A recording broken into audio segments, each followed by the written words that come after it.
Okay, for today's video, ako nga pala si Sir Eli. Kaya sipag-sipagan na naman tayo. Kaya samahan niyo ako, let's go! At ngayon nga pala, sasama tayo sa pamimitas ng rambutan dito sa amin. At yan nga pala, nakasuot na tayo at ready na tayo. Kaya tara, let's go na. Dahil wala tayong magawa, sumama muna tayo, sipag-sipagan tayo for today's video.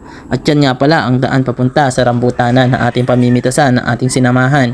At kung mapapansin nyo, talagang gubatan. At yan, simula na nga pala tayo ng sipag-sipagan natin for today's video. At yan, tumingin muna tayo sa camera at nagsimula na tayo dito sa part na to. Sinimulan na natin at pinabilis na para mabilis tayong matapos at makita nyo kung gaano nga talaga ako kasipag. Kailangan lang ba talagang sadya ba talagang masipag o tagsisipag-sipagan lang pala. At yan nga pala, sinimot ko na ang mga rambutan na pinamitas. At may mga katulong nga din pala tayo dyan. Mamaya makikita nyo. At pagkatapos kong pitasin na yan, dinala ko na. At yan nga pala, ang una nating napitas na sinimot lang pala, hindi tayo namitas. At yan yung mga namimitas ng rambutan na kasama natin. At syempre, pagkatapos nyan, ito ang pinakamasarap sa pagpipitas at pagsama sa mga gantong pitasan, ang merienda. At yan nga pala, shout out naman sa Coca-Cola. Talaga namang sa sobrang lamig ay gusto mo nang tumigil agad. At yan, pagkatapos na magmerienda, nilagay-lagay na namin. At pagkatapos nyan, inabutan naman kami ng malakas na ulan. At yan, kung makikita nyo, basang-basa kami. Pero dahil masipag at sipag-sipagan tayo ngayon, hindi tayo titigil at hindi kami huminto dyan kahit umaambon pa. At pagkatapos nyan, ito ang kasunod naming napitas. At yan, kitang-kita nyo naman, habang umuulan, nababasa pa yung timbangan. At yan nga pala, ang mga natira. At ito na ang aming nalagay sa plastic. Matapos ang ilang oras na aming pamimitas.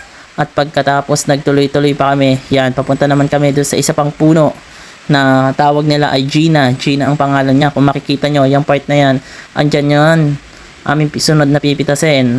Pero taga-simot lang pala talaga ako dyan. Hindi ako naakyat kasi hindi naman ako marunong.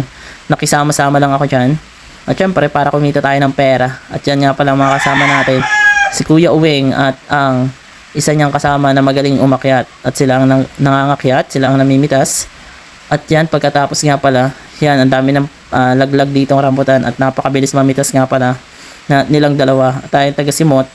At yan, pagkatapos yan dito, kita nyo, napaka fresh na fresh ang mga rambutan na yan. At napakadami pa, kung mapapansin nyo, talagang napakadami. At yan, tumitilaok pa talaga yung manok habang nagbi-video record tayo.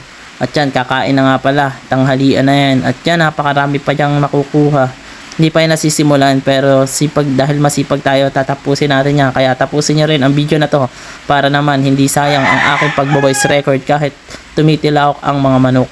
At yan nga pala, ang aming nakuha na Gina, napakaganda, napaka-fresh, at napakadami. Pero inyo, tinakot namin yan. Inipon pala at inayos namin yan bago namin ilagay sa plastic. Ayan pa ang iba, napakadami talaga. At napakarami ding tilaok ng manok sa aking pagbo-voice record na ito. Kaya tapusin nyo yung video para di naman ako lugi. At dito nga pala sa part na to, tapos na nga pala kami. At ayan nga pala ang aming napitas. Nasa almost 700 kilo yata yan or 600 pataas. Basta parang ganun. Maraming salamat nga pala sa inyong patuloy na suporta at panonood palagi. Let's go! God bless po.